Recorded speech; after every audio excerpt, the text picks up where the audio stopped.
పాంగ్కి ఏమైనా ఆడదామంటారా? ఓకే.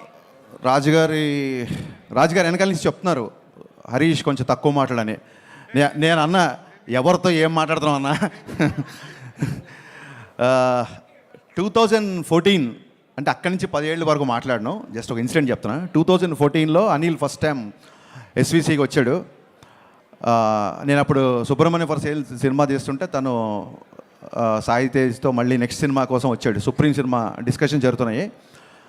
రాజుగారు నాకు లంచ్ టైంలో, రాజుగారు ఆఫీసు ఒక హాస్టల్లో ఉండేది. పైన వార్డెన్ ఉన్నట్టుగా రాజుగారు ఉండేవాళ్ళు. లంచ్ అందరికీ ఒకటే టైంకి అక్కడ పెట్టేవాళ్ళు. ఆ లంచ్ టైంలో నేను అనిల్ కలిసినప్పుడు అనిల్ పటాస్ డైరెక్టర్ అనగానే అనిల్ని కంగ్రాచులేట్ చెప్పగానే అనిల్ కరెక్ట్గా పదం గుర్తులేదు. ఎవరు పోలీస్ సినిమా తీసినా మీదే రిఫరెన్స్ ఉంటుందన్నా లేదా మీదే ఇన్స్పిరేషన్ ఉంటుందన్న ఏదో అన్నాడు వర్డ్, నాకు కరెక్ట్గా గుర్తులేదు. ఇన్స్పిరేషన్ అనే వర్డ్ కనుక నిజమైతే అప్పుడు నేను విన్నది. అనిల్ ఇవాళ ఎంత పెద్ద సక్సెస్ ఇచ్చాడంటే ఆ సక్సెస్ నాకు ఇన్స్పిరేషన్. నేను పండగ నేను పేరెంట్స్తో ఉన్నాను, మార్నింగ్ షో సినిమా చూడలేదు. టాక్ రాగానే మెసేజ్ పెట్టాను అనిల్కి. ఆ తర్వాత నాకు ఫస్ట్ కాల్ చేసి చెప్పింది జీవి గారు ఫోన్ చేసి అద్దిరిపోయింది సార్ సినిమా మామూలుగా లేదు, అసలు వెంకటేష్ బాబు గారు ఎనర్జీ చూడండి అది ఇది అని చెప్తుంటే, సార్ మీరు అనిల్కి చేయబోయి నాకు చేశారా ఫోన్ ఏంటి, ఈ సినిమా డైరెక్టర్ అనిల్ కదా నాకు చెప్తారా ఏంటి అన్న. లేదు సార్ ఒక ఇంపార్టెంట్ విషయం మీకు చెప్దామన్నారు. అనిల్ నీకు మొన్న అనిల్తో షేర్ చేసుకున్నాను సార్.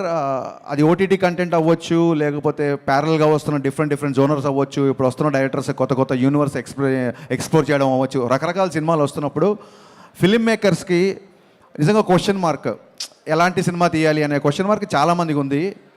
ఇదంతా జీవి చెప్పాడు నాకు, ఐడియల్ బ్రెయిన్ జీవి చెప్పాడు ఫోన్ చేసి. అనిల్ పక్కన సినిమా ఏంటి, ఎవరు ఎలా సినిమా చేస్తున్నారు అనేది పట్టించుకోకుండా తన కోర్ స్ట్రెంగ్త్ ఏదైతే ఉందో ఆ స్ట్రెంగ్త్ నమ్ముకొని తనకు నచ్చిన సినిమానే తీశాడు. అందుకే ఇంత పెద్ద హిట్ అయింది సార్. హరీష్ గారు ఎప్పుడు మీ స్ట్రెంగ్త్ వదలకండి, because it's proven by Anil అని చెప్పి నాకు ఆ రోజు జీవి కాల్ చేశాడు. So cinema is all about conviction. Anil, hats off to your conviction. అంటే ఏ ఫ్యాన్స్ వార్స్ లేని హీరో ఎవరైనా ఉన్నారంటే అది విక్టరీ వెంకటేష్ గారు. ఎందుకంటే అందరు హీరో ఫ్యాన్స్ ఆయన ఫ్యాన్స్. ఆయన ఈ సినిమాలో అంటే ఆ ఎనర్జీ ఏంటంటే మీరు చూస్తున్నారు, ప్రమోషన్స్ కానీ సినిమాలో చేసిన పద్ధతి కానీ, అంటే కాలు పని చేయకుండా ఇంకా నన్ను వదిలేయి అని చెప్పి కాలు కూడా మూలపాడే రేంజ్లో ఆయన ఈ సినిమా కష్టపడ్డారు. బాబు హ్యాట్స్ ఆఫ్. అంటే ఒక డైరెక్టర్ని నమ్మడం, ఒక హీరో ఒక డైరెక్టర్ని నమ్మితే ఎలా ఉంటుంది అని చెప్పడానికి ఎగ్జాంపుల్ సంక్రాంతికి వస్తున్నాం. వీళ్ళు మళ్ళీ అంటున్నారు మళ్ళీ సంక్రాంతికి వస్తున్నాం అంటారు, ఆ తర్వాత ఏమంటారు మళ్ళీ సంక్రాంతికి వస్తున్నాం అంటారు, ఇలా ఎరుగుతూ ఉంటారు. నేను ఒకటే చెప్పా, అనిల్ ఇది కాదు నీకు సరైన టైటిల్ ఒకటే, సంక్రాంతికే వస్తున్నాం. అది కరెక్ట్ టైటిల్ అనిల్కి. యాక్చువల్గా ఈ ఇద్దరిది ఎంత క్రేజీ కాంబినేషన్ అంటే ఇట్స్ ఎగ్జిబిటర్స్ ఇష్టపడే కాంబినేషన్ ఇది, డిస్ట్రిబ్యూటర్స్ ప్రేమించే కాంబినేషన్ ఇది, ప్రొడ్యూసర్స్ మెచ్చే కాంబినేషన్ ఇది, ఫైనల్గా ఆడియన్స్ అందరూ నచ్చే కాంబినేషన్ ఇది. ఇలాంటి కాంబినేషన్ నాకు తెలిసి మళ్ళీ ఎప్పుడు ఎవరి మధ్య రిపీట్ అవుతుందో నాకు తెలియదు. ఇది ఎంత పెద్ద సక్సెస్ అంటే ఈ సినిమా. సరే ఇప్పుడు మన రాజుగారు అన్నారు కాంట్రవర్సీలు వద్దు అన్నారు. సో ఎవరెవరు నోళ్ళు మూతపడ్డాయని నేను మాట్లాడను, పక్కన పెడతాను. కాకపోతే ఎవరెవరు మాట్లాడారంటే ఎప్పుడూ మాట్లాడారు మా శిరీష్ గారు మైక్ పట్టుకొని స్టార్ట్ అయిపోయారు ఈ సినిమాకి. అసలు ఇప్పటివరకు ఎప్పుడు మాట్లాడాల, నా సినిమాలప్పుడు కూడా ఎప్పుడు మాట్లాడలేదు. ఆయన మైక్తో మాట్లాడడం మొదలెట్టారు. ఒక మాట అన్నారు, హరీష్ వాళ్ళ కంపల్సరీ రావాలి నువ్వు అంటే. అంత స్పెషలే ఉందన్న, కొట్టేసారు ఆల్రెడీ పెద్ద హిట్ జరుగుతుంది అంటే. లేదు మా కష్టాల్లో ఎవరు ఉన్నారో మా విజయాల్లో వాళ్ళు ఉండాలి, అందుకే మేము వాళ్ళని పిలుస్తున్నామని చెప్పారు. థ్యాంక్ యూ అన్న.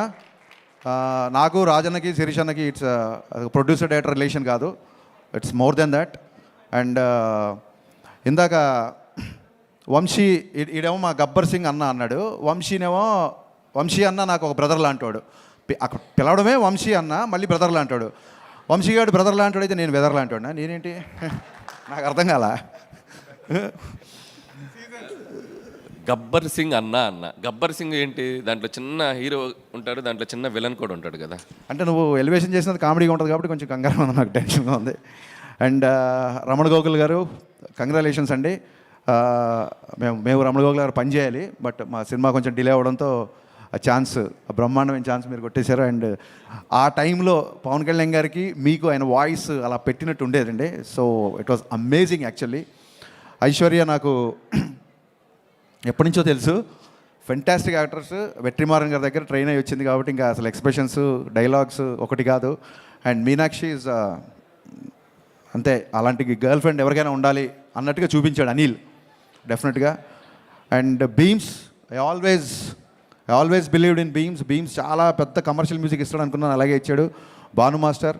అండ్ అన్న భాస్కర్ పట్ల నన్ను ఏ ముహూర్తాన గోదావరి గట్టు అని రాసావో, ఇది ఒక్క గోదావరి గట్టు కాదన్న, ఆంధ్ర గట్టు, తెలంగాణ గట్టు, శ్రీకాకుళం గట్టు, వైజాగ్ గట్టు, ప్రతి గట్టు మీద బ్లాక్ బస్టర్ అయింది. ఇలాంటి హిట్లు రాజుగారికి వచ్చిన, మైత్రి మూవీస్కి వచ్చిన, సితారా వంశీకి వచ్చిన, పీపుల్ మీడియా ఫ్యాక్టరీ విశ్వప్రసాద్ గారికి వచ్చిన, వీళ్ళందరికీ ఇలాంటి హిట్లు రావాలని మనస్ఫూర్తిగా కోరుకుంటాను. ఎందుకంటే ఈ ప్రొడ్యూసర్లు అందరూ తిరిగి మళ్ళీ ఒక 10 సినిమాలు చేస్తారు, వాళ్ళకి వచ్చిన డబ్బులన్నీ మళ్ళీ ఇండస్ట్రీలోనే పెడుతున్నారు. కాబట్టి ఇలాంటి హిట్, ఇలాంటి ప్రొడ్యూసర్ రావడం ఇది ధర్మం, న్యాయం, అందుకే యూనివర్స్ కరుణించింది. Thank you so much.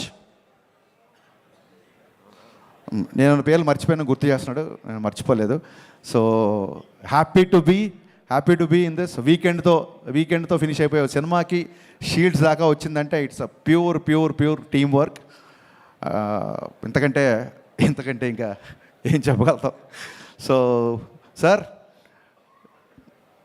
I'm still in awestruck watching సంక్రాంతికి వస్తాను. ఎందుకంటే ఈ kind of, I know your energetic, I know your comedy timing, I'm huge fan of your pathos also. మీరు ఒక్కసారి కళ్ళమ్మని నీళ్ళు పెడితే ఆడియన్స్ ఏడుస్తారు. బట్ ఈ సినిమా కూడా కళ్ళమ్మని నీళ్ళు వచ్చాయి, నవ్వి కళ్ళమ్మని నీళ్ళు వచ్చాయి. ఈ ఎనర్జీ నాకు తెలిసి ఎనర్జీ ఉంటుందని, ఈ ఎనర్జీ అయితే నేను ఎక్స్పెక్ట్ చేయలేదు sir. This is a remarkable phenomenal hit in your career అని నేను బలంగా నమ్ముతున్నాను sir. Hats off. Thank you Harish గారు. అండ్ ఇప్పుడు వంశీ గారు